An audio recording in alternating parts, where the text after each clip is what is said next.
આજે ભાજપમાં જે સત્તાની લડાઈ છે, જે ભ્રષ્ટાચારની ભાગબટાઈની લડાઈ છે,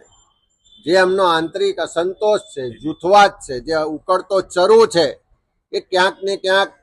લેટર કાંડના સ્વરૂપમાં ધીમે ધીમે બહાર આવી રહ્યો છે. પહેલા આપણે અમરેલીનો લેટર કાંડ જોયો. આજે રાજકોટમાં પણ મીડિયાના મિત્રો માધ્યમથી જે માહિતી મળી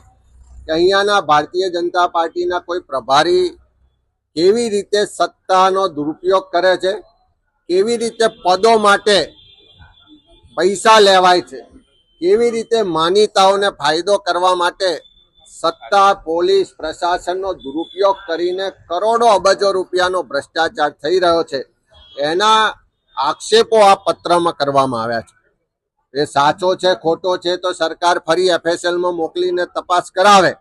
પણ આ પત્રકાંડો, લેટર કાંડ જે